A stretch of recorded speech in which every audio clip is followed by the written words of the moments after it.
Hello students, once again welcome to my channel biology scholar. Students, काफ़ी लंबे समय के बाद एक बार हम आपके सामने फिर से एक नया वीडियो लाए हैं जो कि 12th स्टैंडर्ड का है, जिसका नाम है principle of inheritance and variation. इससे पहले मैं आपको एक बात क्लियर कर दूं बच्चों कि हम इस चैनल में कई सारे स्ट्रीम्स की बात करते हैं, जैसे बीएससी से रिलेटेड टॉपिक, एमएससी से रिलेटेड टॉपिक और रिसर्च से रिलेटेड भी कुछ चीज़ें मैं आपको बताता हूँ, जो कि मेरा जू प्लैंकटन एंड फाइटोप्लैंकटन पर काम किया था मैंने। और 10th 9th 12th स्टैंडर्ड के साइंस से रिलेटेड और बायोलॉजी से रिलेटेड टॉपिक की बात हम इसमें करते हैं। इससे पहले हमने रिप्रोडक्शन से रिलेटेड कई सारी चीज़ें बता दी हैं। आज हम बात करने वाले हैं जिस टॉपिक का नाम है principle of inheritance and variations.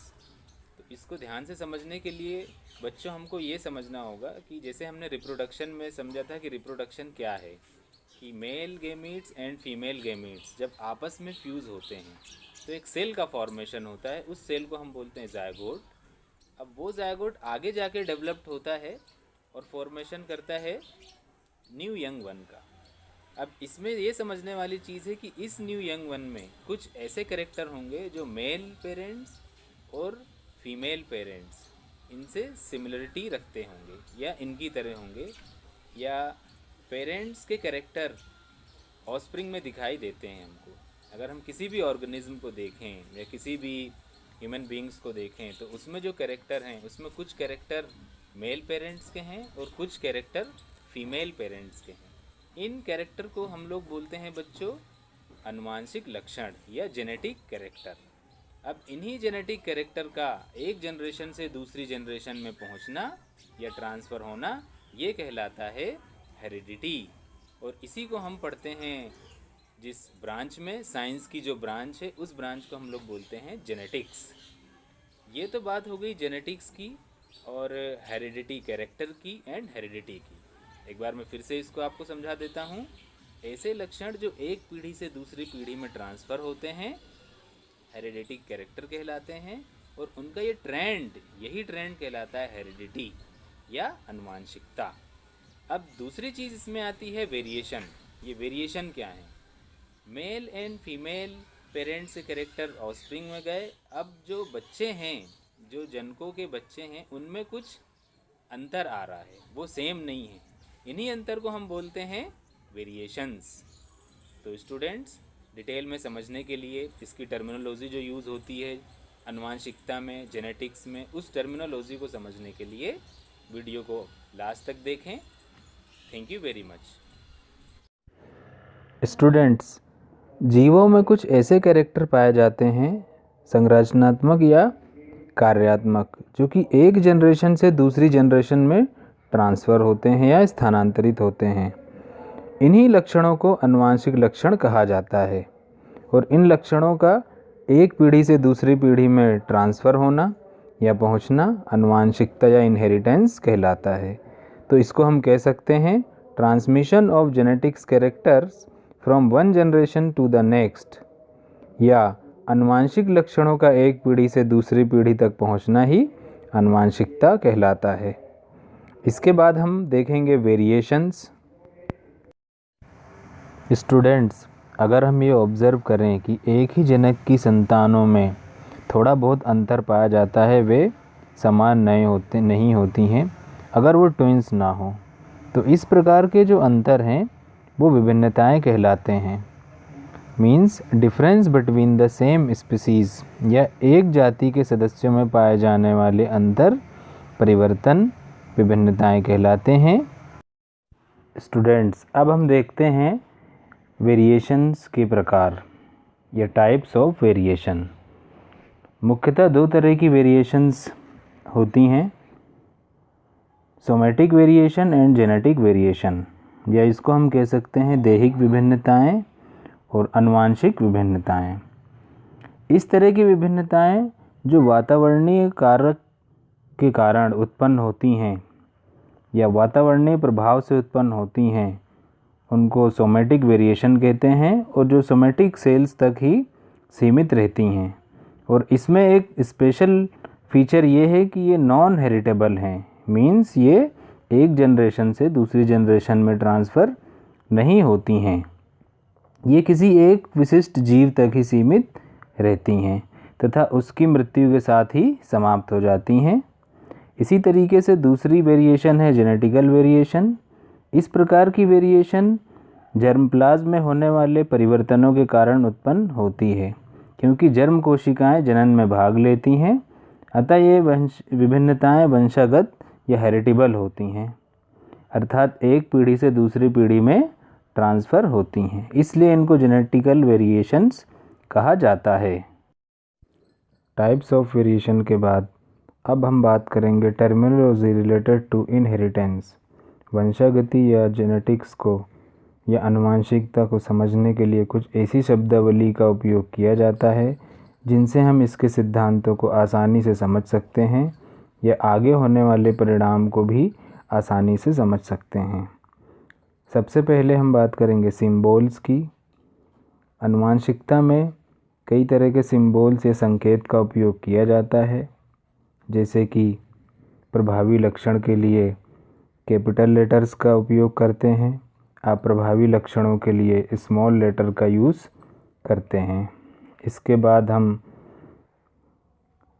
F1, F2 generation का भी यूज़ करते हैं। F1 का मतलब होता है दो पैतृक जनकों के संकरण द्वारा प्राप्त पीढ़ी F1 पीढ़ी कहलाती है। इसी तरीके से दो पैतृक जनकों के द्वारा जो दूसरी पीढ़ी है वो F2 जनरेशन कहलाती है। इसी की तरीके से जो सिंबल दिखाई दे रहा है वो मेल पेरेंट्स का सिंबल है और दूसरा सिंबल फीमेल पेरेंट्स का है। सिंबल के बाद अब हम बात करेंगे students dominant and recessive character. F1 पीढ़ी में दिखाई पड़ने वाले लक्षण प्रभावी लक्षण कहलाते हैं और F2 पीढ़ी में दिखाई देने वाले लक्षण अप्रभावी लक्षण कहलाते हैं। मतलब संकरण के पश्चात जो लक्षण F1 पीढ़ी में दिखाई देंगे प्रभावी और जो लक्षण F2 पीढ़ी में दिखाई देंगे अप्रभावी कहलाते हैं। इसके बाद हम स्टूडेंट्स देखेंगे होमोजाइगस एंड हेटेरोजाइगस। यदि किसी पौधे या जंतु में एक लक्षण के लिए दोनों कारक एक समान हो या उनके जीन एक समान हो तो उस अवस्था को हम समयुग्मजी या होमोजाइगस कहते हैं। और इसी तरीके से किसी जंतु में एक लक्षण के लिए पाए जाने वाले दोनों एलील या जीन जब असमान होते हैं तो इस अवस्था को हम विषमयुग्मजी या हेटेरोजाइगस कहते हैं। उदाहरण के लिए अगर हम देखें तो समयुग्मजी में लाल पौधे वालों के लिए कैपिटल RR और विषमयुग्मजी में लाल पौधों वाले के लिए कैपिटल R और स्मॉल r से प्रदर्शित करते हैं। अब हम बात करेंगे फिनोटाइप एंड जीनोटाइप की। किसी जीव की बाह्य आकारिकी या एक्सटर्नल मॉर्फोलॉजी को फिनोटाइप कहते हैं और इन लक्षणों को फिनोटाइपिक कैरेक्टर कहा जाता है। इसी तरीके से जीन प्रारूप या जीनोटाइप किसी जीव की जीनोमिक संरचना को कहते हैं और इन कैरेक्टर को जीनोटाइप कैरेक्टर कहते हैं। शॉर्ट में हम कह सकते हैं external morphology phenotypic character and genomic morphology genotype character कहलाती है। इसके बाद हम बात करेंगे monohybrid, dihybrid, trihybrid and polyhybrid crosses. जब केवल एक ही आनुवंशिक लक्षण को ध्यान में रखकर क्रॉस कराया जाता है तो इस तरह के संकरण को मोनोहाइब्रिड या एक संकर संकरण कहते हैं। इसी तरीके से जब दो लक्षणों को ध्यान में रखकर क्रॉस कराया जाता है तो डाईहाइब्रिड क्रॉस कहलाता है और तीन लक्षणों को ध्यान में रखकर क्रॉस कराया जाता है तो ट्राई हाइब्रिड क्रॉस कहलाता है। और जब एक से अधिक लक्षणों को ध्यान में रखकर संकरण या क्रॉस कराएं तो इसको हम पॉलीहाइब्रिड क्रॉस कहते हैं। स्टूडेंट्स, अब हम देखेंगे back cross and test cross. F1 generation का जब उसके जनक से क्रॉस कराया जाता है तो इस तरह के क्रॉस को बैक क्रॉस कहते हैं और हिंदी में इसको हम संकर पूर्वज संकरण कहते हैं। इसके बाद हम देखेंगे टेस्ट क्रॉस।